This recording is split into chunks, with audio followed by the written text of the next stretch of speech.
السلام عليكم، مرحبا بكم في لاشين. مرحبا بكم في واحد العرض حصري وواحد تحليل حصري وواحد الشرح اللي هو حصري في الدول العربية على مختلف الأنظمة اللي كتشوفوها اللي غير معتادة بالنسبة للمستعملين اللي كيستعملوا أغلبية ويندوز ثم ويندوز. هذا النظام هذا الاسم ديالو لينكس، الانواع ديال لينكس المعروفين اللي دايرين الضجه هو الابل واحد النوع ديال لي سيستيم اللي كيتميز بمميزات اللي هي كثيره، منها ديال السرعه، منها ديال السلاسه في الاستعمال، ومنها ما كيستعملش يعني ما كياخذ منك دي سباس اللي هو كبير، وما كيحتاج ليه الميموار ضرام كبيره، يعني متاح ممكن لك تستعمله في اي حاسوب متنقي او بيسي بورتابل. كما كتشوفوا هنا لينكس مانت، يعني هاد النوع ديال السيستم سميتو لينكس مانت، فيه مجموعه ديال لي فيرسيون. هذه فيرسيون 18 واحد اخر فيرسيون.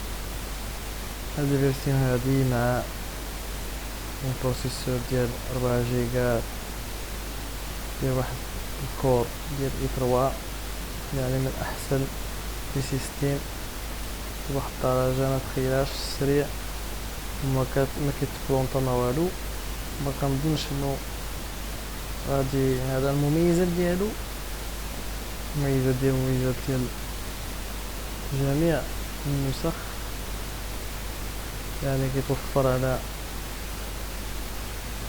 واحد النوافذ اللي هي زجاجيه احسن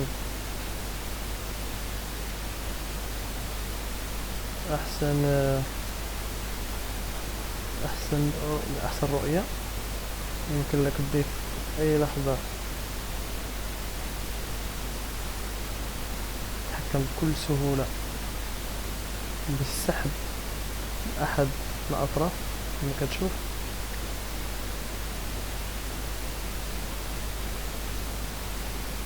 وجود واحد الكلافي او واحد لوحة المفاتيح يخليك انك تتحكم بسهولة، وهذا ميزات جديدة اللي يمكن لك تنصاليها السيستم هذا في التابلت بطبيعة الحال.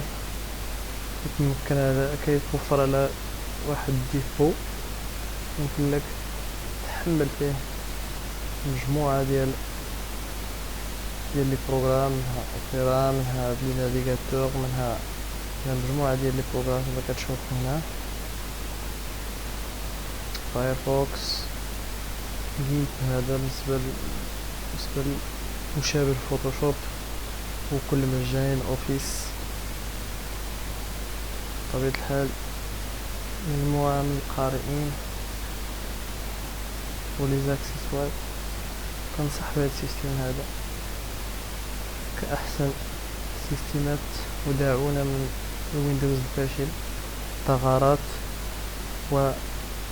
والتشنجات والبطء الشديد، خصوصا عند اتصال بالإنترنت.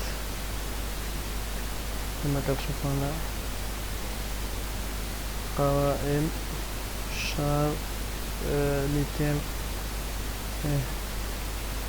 ليتم أحسن ما يكون. يمكن لك تضيفهم وتضيف حسب الاختيار ديالك. هاد النوع ديال لي سيستيم هادو ما كيحتاجوش لي درايفر، السيستيم براسو هو كيعرف لي درايفر وكيحلل اي ماتيريال دخلتيه هذاك السيستم. تابعونا، ويكون دائما شرح وشروحات جديدة ان شاء الله قريب العاجل. تحياتي.